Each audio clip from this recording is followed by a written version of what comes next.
નમસ્કાર દોસ્તો, હું ગોપાલ ઇટાલિયા. કેસરી સાફો અને કેસરી ટોપી એ બંનેની અંદર ઘોડા અને ગધેડા જેટલો ફરક છે. જેમ ઘોડો અને ગધેડો જોવામાં એક સરખા લાગે, પણ ઘોડો એ ઘોડો છે અને ગધેડો એ તો આખી દુનિયા જાણે છે ગધેડો છે. એવી રીતે કેસરી સાફો પહેરીને હણહણતા ચેતક ઘોડા ઉપર સવાર થનારા શૂરવીર યોદ્ધાઓ, એણે બલિદાન આપ્યું છે, શૌર્ય બતાવ્યું છે, ત્યાગ કર્યો છે, સમર્પણ આપ્યું છે, અને કેસરી સાફાઓ પહેરનારાઓનો એક વિશાળ લાંબો ભવ્ય ઇતિહાસ છે.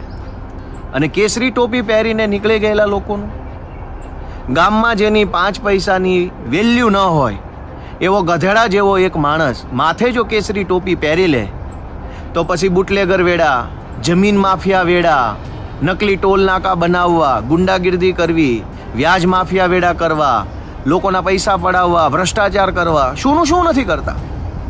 કેસરી સાફો પહેરી અને બલિદાન, ત્યાગ, શૌર્ય, સમર્પણનો ઇતિહાસ છે. કેસરી ટોપી પહેરવાવાળાનો ગુંડાગીર્દી, લુખ્ખાગીર્દી, ભ્રષ્ટાચાર, તોડબાજી, માફિયા વેડા કરવાનો ઇતિહાસ છે. આમ તો બંનેનો કલર સરખો દેખાય, કેસરી સાફા અને કેસરી ટોપીનો કલર કેસરી જ છે, પણ ફરક જેમ ઘોડા અને ગધેડામાં ફરક છે એમ કેસરી સાફામાં અને કેસરી ટોપીમાં ફરક છે.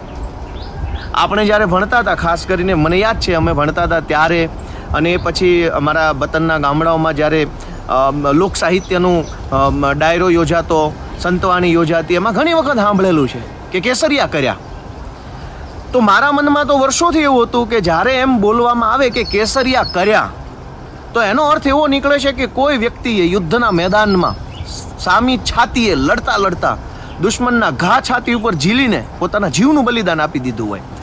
પોતાના ધર્મ માટે, પોતાના દેશ માટે, પોતાની જનતા માટે, અથવા તો પોતાના સિવાય કોઈ બીજા માટે જીવનું બલિદાન આપી દે, એને કેસરિયા કર્યા એવું કહેવાય. અથવા કેસરિયા કર્યાનો અર્થ એવો થાય કે બીજા માટે પોતાનો જીવ આપી દે, એને કેસરિયા કર્યા કહેવાય. આવું તો ભણવામાં આવ્યું, આવું સાંભળવામાં આવ્યું, આવું સમજવામાં આવ્યું, આવું કુટુંબ, પરિવાર અને સમાજમાંથી શીખવાડવામાં આવ્યું કે કેસરિયા કર્યા એટલે બહુ મહાન વસ્તુ છે, ભવ્ય વસ્તુ છે, પ્રેરક વસ્તુ છે. આજકાલ કેસરિયા કર્યાનો અર્થ શું થાય છે કે ગુંડાઓ, બદમાશો, લુખ્ખાઓ, ભ્રષ્ટાચારીઓની ટોળકીની અંદર કોઈ માણસ ભળી જાય એટલે છાપામાં આવે કેસરિયા કર્યા ઢેંકણાભાઈએ. ક્યાં એક કેસરિયા હતા કે જેમાં કોઈ બલિદાન આપે અને પછી સમાજ એમ કહેતું કે કેસરિયા કર્યા? અને ક્યાં આજે કોઈ માણસ સવારે જાગી અને લુખ્ખા, ગુંડાઓ, બદમાશો, હલકટોની ટોળકીમાં ભળી જાય એટલે એમ કહેવામાં આવે કેસરિયા કર્યા. એક કેસરી ટોપી પહેરનાર ટોળકીએ, ગાંડા ગધેડાઓની કેસરી ટોપી પહેરનાર ટોળકીએ કેસરી કલરની જે મહાનતા છે આ દેશમાં, કેસરી કલર તો સંતોએ ઓઢ્યો, સંતોએ પહેર્યો, ને કેસરી કલર શૂરવીરોએ પહેર્યો. એક સંત કે જેણે સમાજને વિચારો આપ્યા, સમાજને સારા સંસ્કારો આપ્યા, સમાજને જેણે ઈશ્વર સુધી લઈ જવાનો રસ્તો બતાવ્યો, એ સંતે કેસરી કલર પહેર્યો. અને એક શૂરવીર યોદ્ધાઓએ કેસરી કલર પહેર્યો. એટલે તો આપણા ભારતના રાષ્ટ્રધ્વજની ઉપર કેસરી કલર રાખવામાં આવ્યો. તો કેસરી કલરની શું મહાનતા છે, શું ભવ્યતા છે, કેસરી કલર કેટલો આપણા બધા માટે પ્રેરણાદાયક છે. એ જ કેસરી કલરની ટોપી પહેરીને આજકાલ નીકળી ગયેલી ગધેડાઓની ટોળકીએ શું ધંધા ચાલુ કર્યા છે કેસરી કલરની આડમાં આપણે જોઈ રહ્યા છીએ. તમામ હલકા કામ, તમામ 2 નંબરના કામ, તમામ નિમ્ન પ્રવૃત્તિઓ, તમામ અપરાધો, તમામ અસામાજિક પ્રવૃત્તિઓ કેસરી ટોપી પહેરીને ગુજરાતમાં કરી શકાય છે. કોઈ રોકટોક નથી. દારૂ વેચો, વ્યાજ માફિયા બનીને વ્યાજ માફિયા વેડા કરો, ગૌચરો પચાવી પાડો, જે અવળા ધંધા, જે નબળા ધંધા કરવા હોય માત્ર કેસરી ટોપી પહેરીને કરી શકાય છે. તો આ કેસરી ટોપીવાળાઓએ સત્તાના અહંકારમાં, સત્તાના અભિમાનમાં એટલા બધા આંધળા બન્યા છે. જેમ એક જમાનામાં ધૃતરાષ્ટ્ર આંધળા બન્યા હતા અને એની નજર સામે બધું ચાલતું હતું, છતાંય ધૃતરાષ્ટ્રને કશું દેખાતું નહોતું.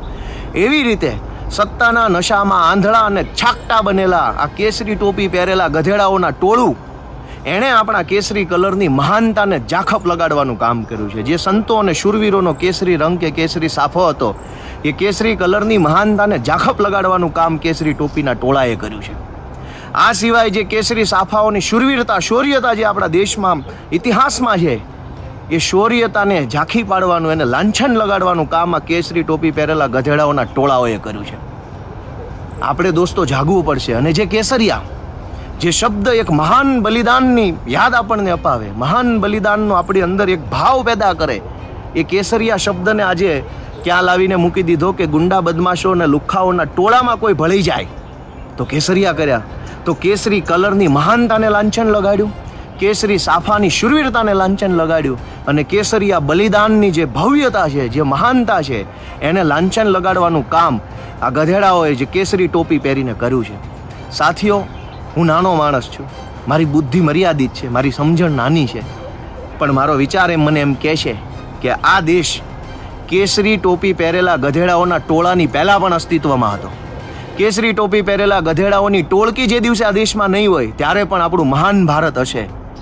પણ કેસરી ટોપી હોય કે કેસરી ટોપી ન હોય, આ દેશ કેસરી સાફાઓના બલિદાનનો ઋણી છે અને ઋણી રહેશે. આપણે બધાએ દોસ્તો હર હર મહાદેવનો નાદ કરી કેસરી કલર માટે, કેસરી સાફા માટે અને કેસરિયા બલિદાનો માટે થઈ આપણે આ કેસરી ટોપીવાળાના સત્તાનો નશો ઉતારવાનું કામ કરવું પડશે દોસ્તો. હર હર મહાદેવ. જય હિન્દ.